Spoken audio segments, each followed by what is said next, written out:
The idea of whom he's picking. There are a lot of Democrats who believe the kinds of things that these two do. They just don't look like them. Chris, we're back to this identity politics. This is the worst kind of thing. You don't think that this is a play for him? Trump is doing identity politics. They picked themselves, Chris. The fact of the matter is, these members of Congress have decided to stand up and speak out for the Democratic caucus. Nancy Pelosi can't even control these folks. This has nothing to do with the color of their skin. This has everything to do with the fact that they are supporting terrorist organizations in Israel. But nobody even knew what the BDS was before we started hearing about all this stuff. We need to be very, very careful here. This is unfortunately about politics. Terrorism. Politics is about elections.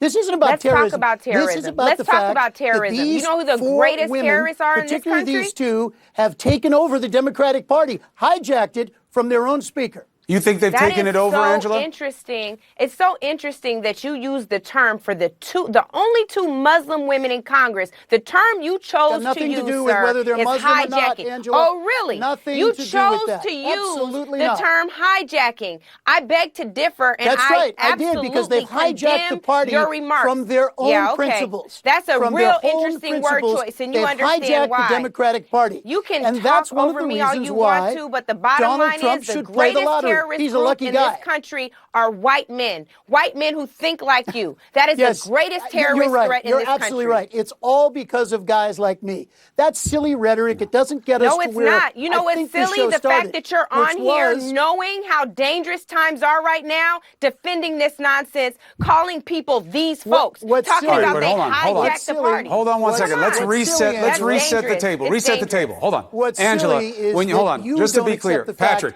give me a second. It's not silly. There's nothing silly about this conversation. Whose show is it? Calm down so we can have a rational conversation. You are not saying, Angela, that he is a terrorist. You're saying that the threat in this country is what exactly? It's racist rhetoric, and that type of rhetoric fueling the type of hatred that is resulting in white supremacist threats, the increase in hate crimes all over this country, and hate incidents, and it is happening. Patrick, why are you shaking your head on this? This is a matter of fact. When you look at the ADL, Chris, white nationalists, white supremacists are three-quarters. Hold on, Patrick, let me finish. You can't listen. Don't make a mistake I make every once in a while. Don't come at me before I finish the point. It mitigates the strength of the rebuttal. So the idea is this. Why would you shake your head about what you know is a matter of fact? We are dealing with terrorism in this country that is done at the hand of white nationalists, supremacists, and extremists. We know that. They're responsible for three-quarters of it. Your own FBI director that the president picked said the same thing. That's the big threat. Why would you shake your head no?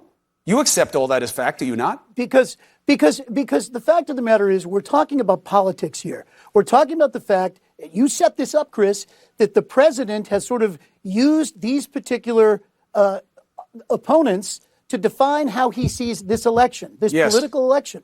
And what I'm telling you is when we get into this kind of rhetoric that it's all the fault of white males and it's all about hatred. It's not all the fault of white males. I'm saying he picked these women, Patrick. He picked these I'm not quoting you. He picked these women.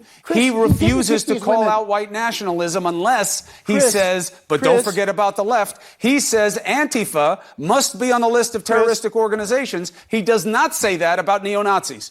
Why? No, Chris, these women have picked themselves. They chose to hold a press conference today in Washington.